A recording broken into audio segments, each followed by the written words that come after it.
em João, no capítulo 14, versículo 15. Se você me ama, guardará os meus mandamentos.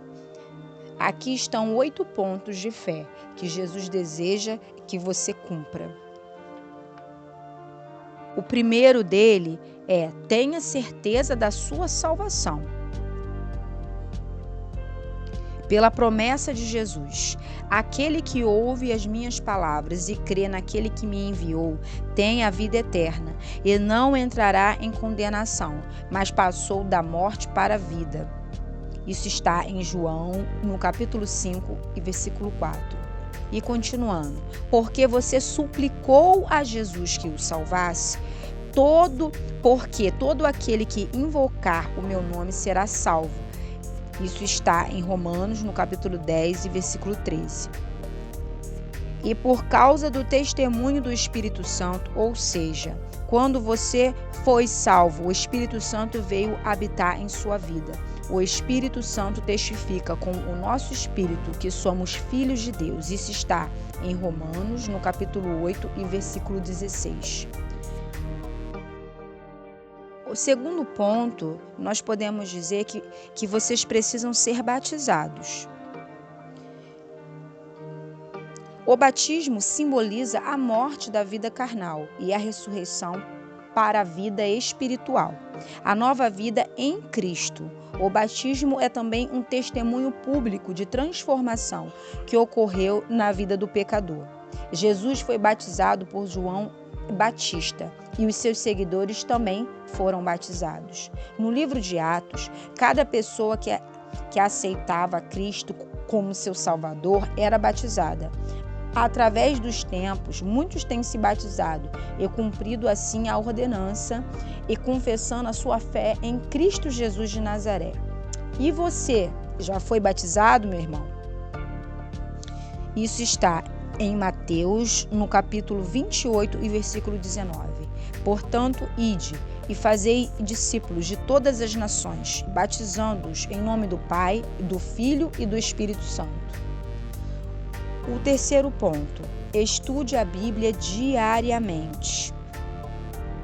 Desejai afetuamente, como meninos recém-nascidos, o leite racional, para que por eles vades crescendo. Isso está em 1 Pedro, no capítulo 2 e versículo 2. Para crescer na vida cristã, você precisa separar um tempo diário para o estudo da Bíblia. O quarto ponto: devemos orar diariamente. Até agora, nada perdides em meu nome. Pedi e recebereis, para que o vosso gozo se cumpra. Isso está em João, no capítulo 16 e versículo 24. A oração é uma parte muito importante em nossa vida de crente. Deus o ama e quer que você se achegue a Ele diariamente com todas as suas necessidades. Jesus passou muito tempo em oração. Como eu já disse anteriormente, ele é o modelo e o exemplo do cristianismo. Hoje, ocasiões em que ele passou noites inteiras orando. A oração era a parte vital de sua vida. Então, devemos ter momentos de oração. Todos os dias, estar sozinho com ele no quarto secreto orando. O quinto ponto: seja uma testemunha fiel. E Jesus disse aos seus discípulos: e ser-me-eis testemunhas, em Atos, no capítulo 1 e versículo 8. Como discípulo, você é chamado para falar do que Cristo fez em sua vida. Assim como aconteceu no início do cristianismo, muitas pessoas que estão ao seu redor poderão conhecer a Cristo através do seu testemunho de vida. Você pode testemunhar através do seu modo de viver e também falando de suas experiências com Cristo. De modo natural e alegre, procure diariamente falar com alguém a respeito de Cristo. Diga como o encontrou, como ele entrou na sua vida e o salvou. Deus pode usar o seu testemunho para que outros vejam a necessidade de se converterem a Cristo. O sexto ponto é que devemos contribuir. A Bíblia ensina que cada crente deve participar do sustento do trabalho de Deus. No primeiro dia da semana, cada um de vós ponha de parte conforme a sua prosperidade. Isso está em 1 Coríntios, no capítulo 16 e versículo 12. O plano divino para a manutenção do trabalho, apresentado na Bíblia, requer no mínimo a 10ª parte do total de sua renda, isso é, o dízimo. Trazei todos os dízimos à casa do tesouro, e depois fazei prova de mim, diz o Senhor dos Exércitos. E se eu não vos abrir as janelas dos céus e não derramar sobre vós uma bênção tal, que dela vos advenha a maior abastança. Isso está em Malaquias, no capítulo 3 e versículo 10.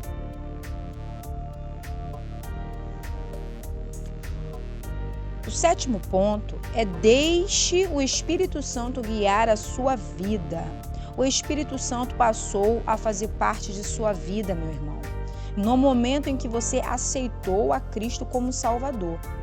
É preciso que você permita o que Ele reine em todas as áreas da sua vida, em todas as gavetas que existem na sua vida e no seu ser.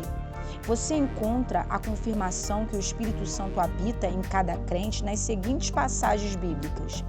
E eu rogarei ao Pai, e Ele vos dará um outro Consolador, o Espírito Santo, para que fique conosco para sempre, e que Ele habite convosco e estará sempre em vós. Isso está em João, no capítulo 14, versículos 16 e 17.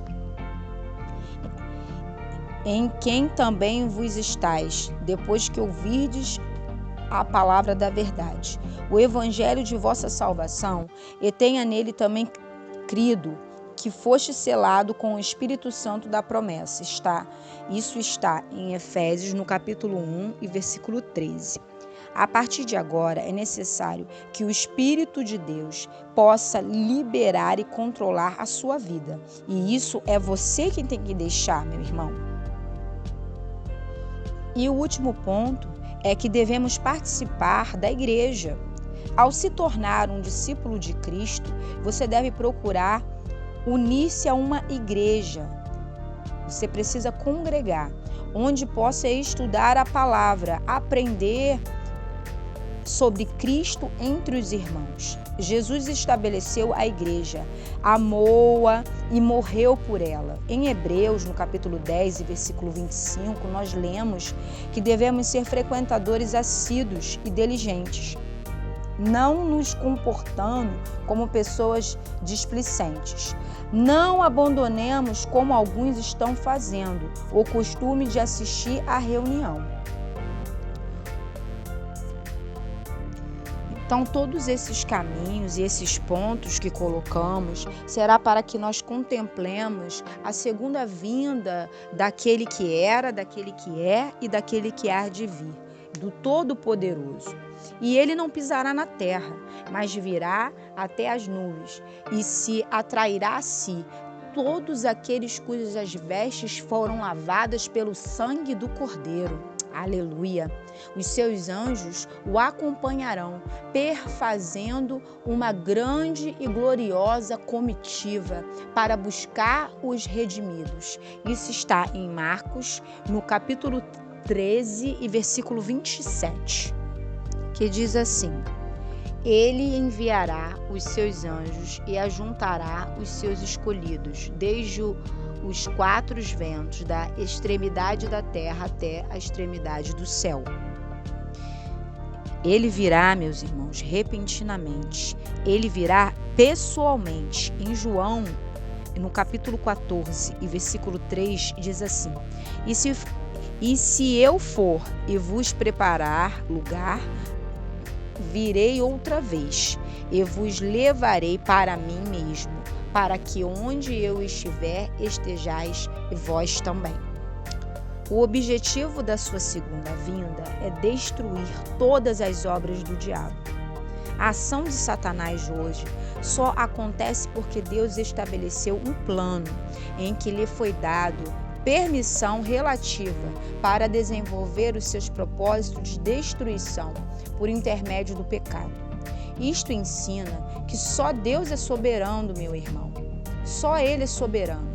Mesmo que o diabo segue debaixo do seu controle absoluto, um dia estará impedido de agir e limitado em cadeias eternas pelo Altíssimo. Isso é maravilhoso. Deus é maravilhoso. Um dia ficaremos livres dele. Um dia, meus irmãos, não existiremos mais, mas a maioria vive como se não fosse deixar essa existência.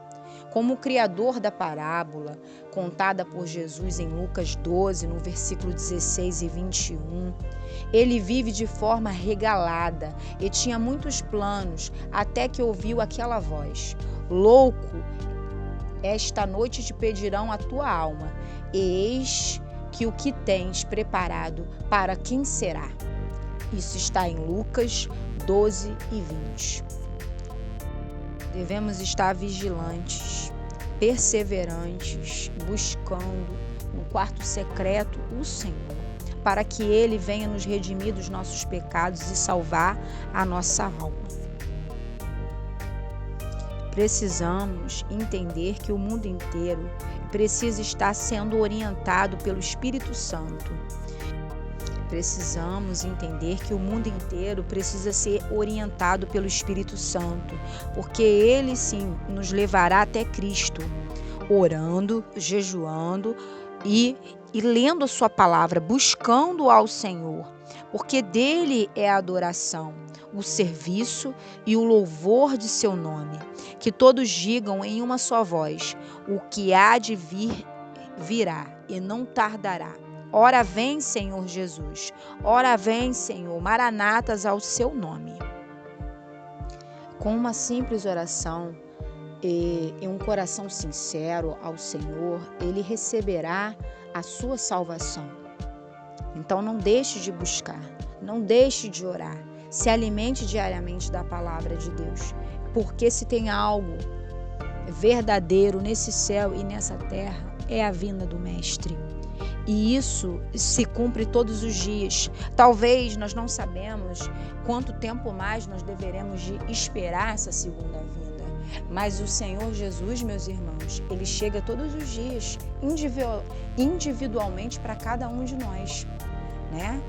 Se a pessoa está no hospital, faleceu, Jesus veio para aquela pessoa. Se a pessoa acordou e teve um ataque do coração, Jesus chegou para aquela pessoa. Se a pessoa teve algum acidente, né, automobilístico, né, lá no trânsito, Jesus chegou para aquela pessoa.